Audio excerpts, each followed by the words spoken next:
ଯିବ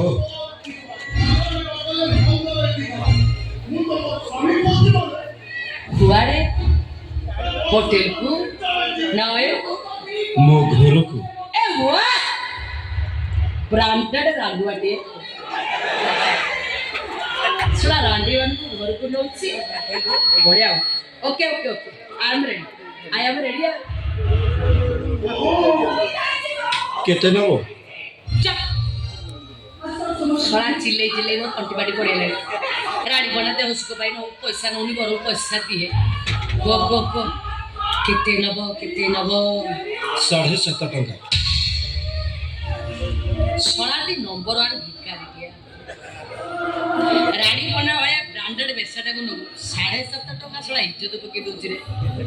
ଟଙ୍କା 30,000 ହେଲେ ବଢେଇବୁ ନା? ଝାବଟା ଶଳା।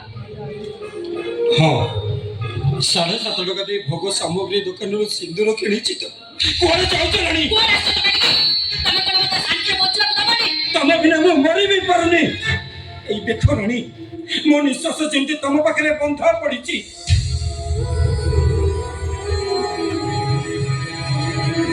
ଆଚ୍ଛା ନିଶ୍ୱାସ ବନ୍ଧା ପଡିଛି? ତାହେଲେ ଗୋଟେ କାମ କର ବାପା, ନିଶ୍ୱାସଟାକୁ ଚାଲେ ଏଇଠି ବନ୍ଦ କରିଦେ, ବଢିଆ ହବ।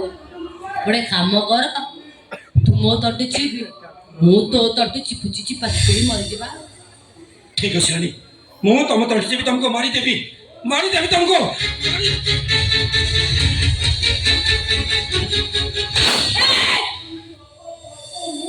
ଶଳାଟି କୋଉ କୋଉ ମୋର ଚିପି ଦଉଛି ଲୋ। ଏଡେ କାଢୁଆ ଚିପାଳିଟା ତୁ। ଆଉ ଶଳାତର କହୁ କହୁ ଚିପିବାକୁ ହାତ ପଳେଇ ଯାଉଛି। ଯେତେବେଳେ କହିଥିଲୁ ମୋ ରାଣୀ, ମୋ ଗଲି, ମୋ ପେଲି, ତୋତେ ବାଇ ଘରକୁ ନେବି, ମାଇକିନା ଘର ରଖିବି, ଆରେ ଶଳାଟି ସେତେବେଳେ ତ କାହିଁ ଏମିତି ହଉନଥିଲା ତୋର। ଏବେ ଚିପିବାକୁ କହିଲାକୁ ଚିପି ପକଉଛୁ ନାଇଁ? ତତେ ଏତେ ଚିପିବାକୁ ଇଚ୍ଛା? ଆଉ କଥା ମନଲା କହିଲି, ତୁ ମୋର ଚିପି ମୁଁ ତୋର ଚିପି, ଚିପା ଚିପି ମିଶିକିରି ମରିବା। ତୁ ଶଳା ଯଦି ମତେ ଚିପିକି ମାରିଦବୁ, ତତେ ଚିପିକି ମାରିବ କିଏ? ନାଇଁ ନାଇଁ, ମିଶିକିରି ଚିପା ଚିପି ମରିବା। ଠିକ ଅଛି ରାଣୀ, ଠିକ ଅଛି।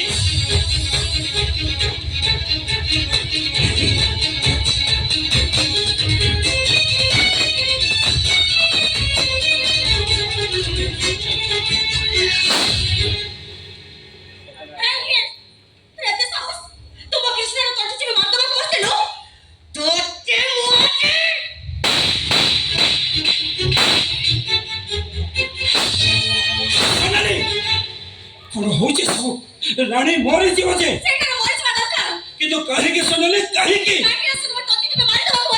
ଆରେ ମତେ ମାରିବା ପାଇଁ ମୁଁ ତାକୁ କହିଥିଲି।